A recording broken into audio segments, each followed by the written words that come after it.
Yang terhormat Bapak-bapak, Ibu-ibu, salam Pancasila. Bapak-bapak, Ibu-ibu yang melihat video saya ini, tolong jangan lupa subscribe, like, dan di-share. Sifatnya gratis. Saya akan mengomentari PKS dan Cikeas, benteng terakhir Cendana. Sumber saya dari YouTube. Partai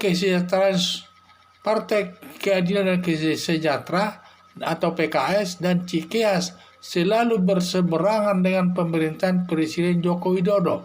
Antara lain, satu, PKS tidak sejalan dengan Presiden Joko Widodo yang berada di luar pemerintahan Joko Widodo. Karena PKS ini satu-satunya partai politik berada di luar pemerintahan daripada Presiden Joko Widodo, karena mereka tidak sejalan.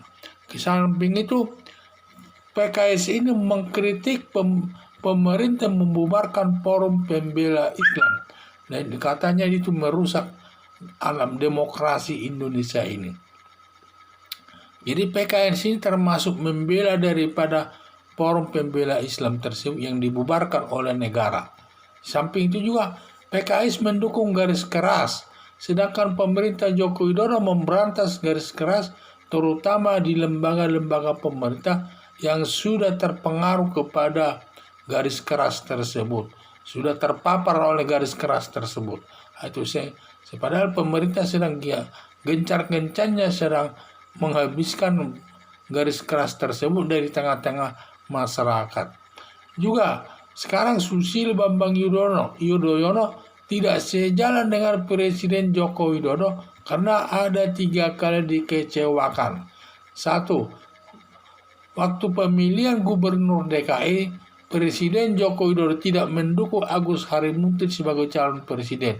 Dia mendukung Ahok, sehingga yang menang pada saat itu Ahok dan Anies Baswedan. Kemudian dilakukan lagi pemilihan yang kedua, yang menang adalah Anies Baswedan.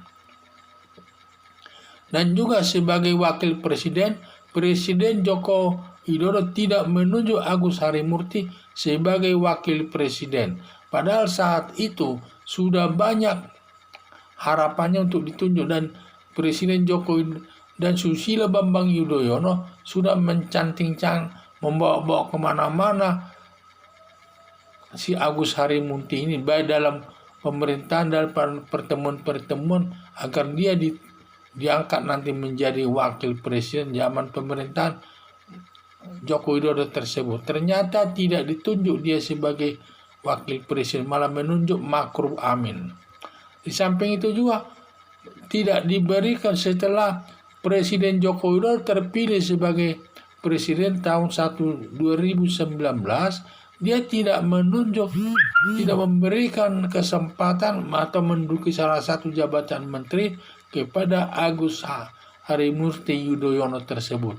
Sehingga jadi ada dugaan PKS, Cikeas, dan Cendana dalam demonstrasi undang-undang HIP dan juga Omnibus Law, terbesar peranannya melakukan demonstrasi untuk menjatuhkan Presiden Joko Widodo.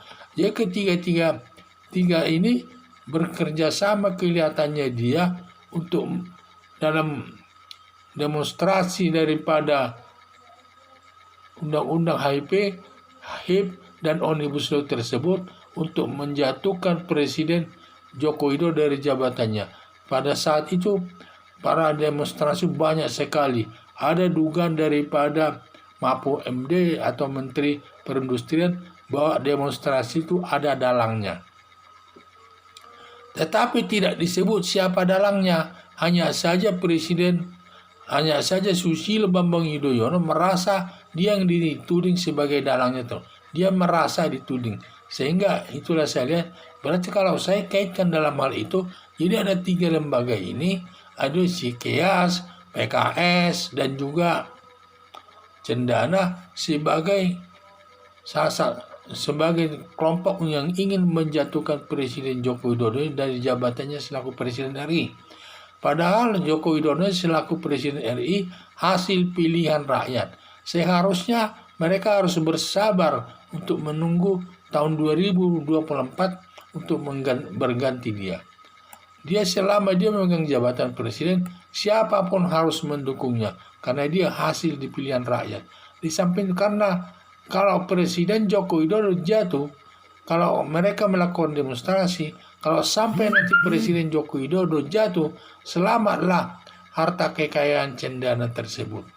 Karena Presiden Joko Widodo sedang mengambil alih semua kekayaan cendana yang dikorupsi zaman Soeharto selama menjabat 30 tahun. Antara lain, mengambil puluhan ribu triliun untuk puluhan ribu uang dari uang cendana yang disimpan di Bank Siwis yang sekarang sedang diproses pemerintah kerjasama dengan Bank Siwis untuk mengambil nanti uang-uang yang dikorupsi yang disimpan di Bank Siwis. Karena Bank Siwis ini banyak yang senang menanam modal di sana. Karena siapapun hampir tidak ada yang bisa mengambil uang tersebut. Dan sangat ketat Bank Siwis menjaganya. Tetapi karena Indonesia sudah ada kerjasama dengan Bank Siwis, semua nanti hasil uang korupsi yang disimpan di Bank Siwis bisa diambil alih oleh pemerintah Indonesia. Padahal kekayaan Soeharto yang dia menjabat banyak disimpan di Bank Siwis tersebut. Itulah saya lihat. Sudah berhasil mengambil GOR Bung Karno. Pemerintah sudah berhasil mengambil GOR Bung Karno, termasuk Taman Mini Indonesia Indah. Sudah diambil oleh pemerintah. Dan juga menagih hutang Bambang Trihatmojo sebesar 35 miliar pada saat dia panitia daripada SEA Games pada saat itu.